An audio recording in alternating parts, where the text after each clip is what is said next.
Alyosha, fils de prêtre, et Tougarine, fils de serpent. Alors que la nuit s'achevait au-dessus du secteur de Rostov, la porte de fer s'entr'ouvrait. Alors que les lieux culturels sont toujours fermés, le Théâtre de l'Union à Limoges propose dans les librairies, les écoles, les associations et les EHPAD des spectacles à domicile. Cette initiative, conçue pour recréer du lien et sauver des emplois, propose des représentations d'un nouveau genre portées par les troupes programmées sur la saison 2020-2021. Équipés d'un casque audio sur la tête, les lecteurs de la librairie Page et Plume à Limoges étaient ainsi invités à écouter une nouvelle fantastique, lue à voix haute par une comédienne accompagnée d'effets sonores. Il s'arrêta devant les deux cavaliers. Autour de son corps, les ibelines piaillèrent et ronronnèrent. Le long de son flanc, les corbeaux battirent des ailes, puis... Alors, les théâtres sont fermés en raison de la crise sanitaire. Et plutôt que d'annuler les spectacles, on a interrogé les compagnies qu'on devait initialement accueillir dans nos murs pour savoir si elles pouvaient proposer des alternatives théâtrales.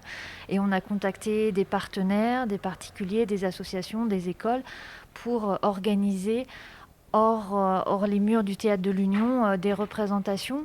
Donc c'est pour nous, ce qui est important, c'est de retrouver le public, de rétablir le lien avec le public et puis de voir aussi les comédiens jouer. C'est un grand plaisir, un grand bonheur de pouvoir créer ces moments, même si c'est en petit comité, c'est très intimiste, mais ça nous permet de retrouver le cœur de notre activité. Et on a alors en face de soi un géant dont on ne comprend pas les mouvements. Un géant qui froisse et défroisse son armure d'écaille et qui hurle en ouvrant la bouche comme une caverne et qui fait danser un cheval entouré de flammes. Et dans tout le vieux quartier russe, il n'y a pas de preux assez fort pour le vaincre. Une lecture sous casque, donc c'est une histoire racontée avec un accompagnement musical et sonore. Donc on a l'impression un peu d'être englobé par le son. Et voilà, donc on peut soit déambuler pendant la lecture, soit regarder. Alors le choix du texte, il s'est fait comment ? C'est un texte de Elie Kronauer, qui est une biline, donc un conte russe raconté en musique, traditionnellement, sauf que c'est transposé un petit peu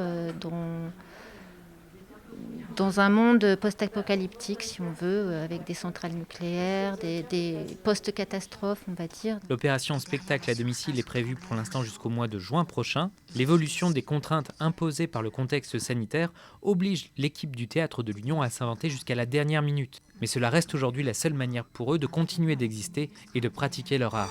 Tout le monde se tut. Il n'y avait plus de son. Seulement de la lumière. Tougarine s'était mis à noircir comme une nuit d'automne sans étoiles. Alyosha Popovitch, en revanche, étincelait, comme la lune claire quand aucun nuage ne la trouble. Et elle a une voix extraordinaire, c'est très très agréable, très, très bien raconté. Et ça fait beaucoup de bien en ce moment, cette petite pause artistique un peu, ou au moins de culture un petit peu.